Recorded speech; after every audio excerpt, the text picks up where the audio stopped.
నిన్న ఏకం చెక్ చేశాక మూతి గొడ్డ కట్టుకుని అమ్మాయి మూతి గడ్డ కట్టుకుంటే అనుమానం వచ్చింది మాకు.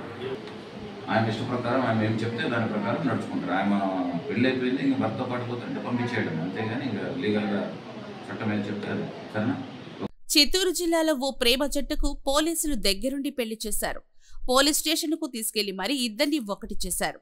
అన్నమయ్య జిల్లా కేవీపల్లె మండలం మహల్రాజుపల్లెకు చెందిన వంశీ, నందినీలు స్నేహితులు. వీరి స్నేహం ఆ తర్వాత ప్రేమగా మారింది. దీంతో ఇద్దరు పెళ్లి చేసుకోవాలని అనుకున్నారు. కానీ కులాలు వేరు కావడంతో వీరి పెళ్లికి పెద్దలు ఒప్పుకోలేదు. దీంతో కొన్నాళ్లు ఆగారు.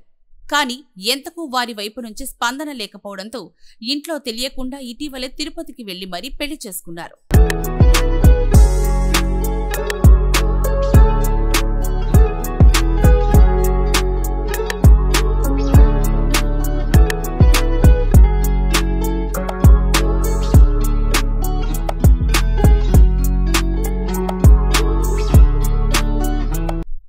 ఇది కులాంతర వివాహం కావడంతో అమ్మాయి కుటుంబ సభ్యులు వ్యతిరేకించారు. దీంతో ఈ జంట సొంత ఊరు నుంచి తిరుపతి వెళ్లేందుకు బయలుదేరారు. అలా వీరిద్దరూ తిరుపతి వెళ్తున్న సమయంలో బుధవారం సాయంత్రం వాహనాల తనిఖీలు నిర్వహిస్తున్న రొంపిచెర్ల పోలీసులు కంటపడ్డారు. పైగా ముఖాలను కప్పిపెట్టారు. దీంతో పోలీసులకు వీరిపై అనుమానం వచ్చింది. పైగా వీరిని విచారిస్తే అన్ని అబద్ధాలే చెప్పారు. ఇలా కాదని వారిని పోలీస్ స్టేషన్కు తరలించి గట్టిగా అడగడంతో దెబ్బకి నిజం కక్కేశారు. నిన్న ఏకం చెక్ చేశాక మూతి గొడ్డ కట్టుకుని అమ్మాయి మూతి గడ్డ కట్టుకుంటే అనుమానం వచ్చింది మాకు.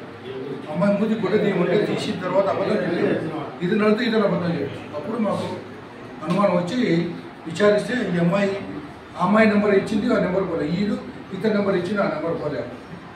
మన కేవీపల్లె ఫోన్ చేసి వాడు మిస్ అయిపోయారని కంప్లైంట్ ఇచ్చి ఎఫ్ఐఆర్ పెట్టినారు. వాళ్ళు ఎఫ్ఐఆర్ ఇచ్చి వాళ్ళ ఏఎస్ఐ గారిని అనుమతి చేశారు.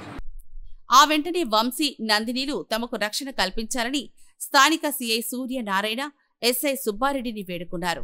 పోలీసులు విచారణ కోసం ఇరు కుటుంబ సభ్యులను గురువారం రొంపిచెర్ల స్టేషన్కు పిలిపించారు. అనంతరం స్టేషన్లోనే ఇద్దరితో పూలమాలలు మార్పించి మళ్లీ పెళ్లి చేశారు. వారిద్దరికి రక్షణ కల్పించాలని కేవీపల్లె పోలీసులకు సమాచారం అందించారు. ఈ జంటను వారికి అప్పగించి రక్షణ కల్పించాలని కోరారు. అలా పారిపోతున్న ప్రేమ జంటకు పెళ్లి చేసి వారికి సహకరించారు. హ్యాండ్ ఓవర్ చేస్తున్నాము. ఫర్దర్ అక్కడ మ్యాజిస్ట్రేట్ ముందు ప్రొడ్యూస్ చేసి ఆయన ఇష్ట ప్రకారం ఆయన ఏం చెప్తే దాని ప్రకారం నడుచుకుంటారు. ఆయన పెళ్ళి అయిపోయింది, ఇంకా భర్త పడిపోతుంటే పంపించేయడం, అంతేగాని ఇంకా లీగల్గా చట్టం ఏం చెప్తారు. సరేనా? ఓకే, జాగ్రత్త తీసుకెళ్ళి